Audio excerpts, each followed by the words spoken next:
Thick black smoke from the raging fire turns day into night. It is fully engulfed from the second we pulled up.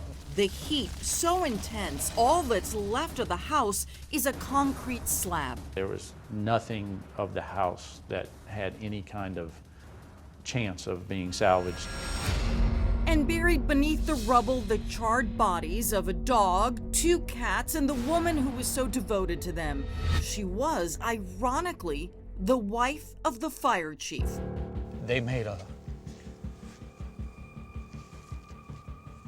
wall of people standing shoulder to shoulder so that I couldn't see them move her.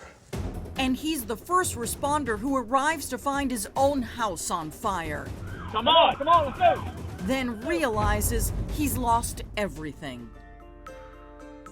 I knew at that moment that they had found her. They didn't even have to say a word. How did Nanette Krentel die? Did she try to rescue her pets and was overcome by smoke inhalation? Was it suicide by fire? Or was that blaze intentionally set to cover up a murder? It just made no sense that in the middle of the day, here she would have died in a fire. Nanette Krentel grew up along the bayous of New Orleans. Nanette, she was a very sweet, caring person. She had a little bit of a feisty side to her. Nanette and I met our freshman year. We just kind of clicked. She was this fun, kind person who you just love spending time with. But the person who Nanette spent the most time with is the one who captured her heart, Stephen Krentel. Although he was already married when they met, he soon divorced and married Nanette, who worked as a preschool teacher. Absolutely loved being with the kids and was one of the most sought-after teachers in this area. She has a huge heart. She has tremendous compassion for animals.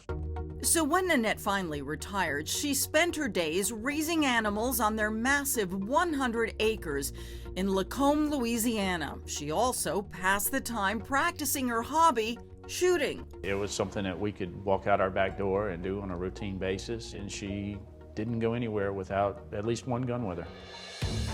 And Nanette had a lot of guns for the house, the car, and her purse. She had everything to live for, her animals, her guns. Rural life for this loving couple was good until that fateful day. I got a phone call from my cousin, and he was telling me that my house was on fire. And at that second, I hung the phone up, ran out with my chief of training. We jumped in my department vehicle and started driving to the house. I was calling her cell phone, I was calling the house phone, and everything was going straight to voicemail. In this dramatic footage of the very moment, Stephen can be seen rushing to his own home as it was burning to the ground. When we got to a point that we could see the home, it was from one end to the other. It was fully involved. And then the worst. I knew they had found her at that time. But when the coroner takes Nanette's charred body to the morgue, a shocking discovery. The fire didn't kill Nanette. It was something far more ominous. The coroner's office and our pathologist here discovered a bullet hole in her head. Her beloved animals were also shot. But who pulled the trigger? Nanette or a cold-blooded killer? I knew it. I knew somebody did this. She didn't just die in that fire.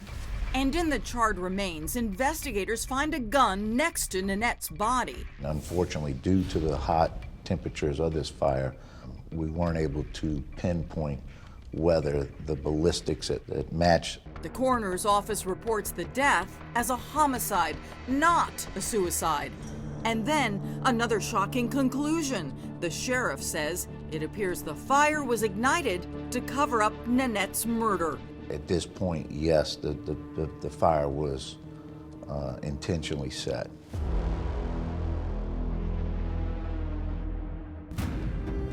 The charred scene was shocking enough. The Krentel's family home and life left in literal ashes. But when investigators learned Nanette had actually died from a gunshot wound to the head, suspicion swirled. Whoever did this, I believe, knew her, knew the layout of the residence, the location. I don't see this as a random act of violence. And of course, the chief, Stephen, was our first person of interest. The fire chief, Nanette's husband, Stephen. I was never offended or upset when the police were investigating me. I cooperated with everything. Stephen offered to take a polygraph, and the sheriff admits he passed. I can go to sleep every night knowing I had nothing to do with this. He has been cleared at this time. Of course, that could change during the course of this investigation, but right now we're pretty clear he was not involved or there at the time of her death. Leaving it all one big mystery. But as the investigation reveals, someone may have had it out for her. She didn't feel safe. Turns out 17 days before the horrifying incident, Nanette emailed her father. She said she was being followed. Sadly, though her father has since passed away, at the time, he shared this image of a mystery man lurking outside her front gate. She also said that she had found a knife and cigarette butt on the property, and she said somebody has come onto the property. In the email, Nanette wrote this caption: "This was the day I got out to get the mail and looked up, and this man was walking towards me. He just looks creepy."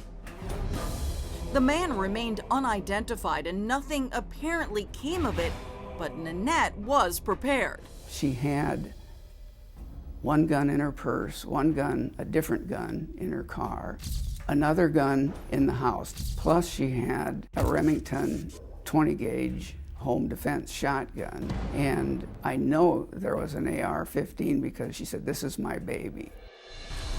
And best friend Lori Rando says Nanette amassed the firepower to protect her from someone she knew. Her brother-in-law, Stephen's brother, Nanette Krentel.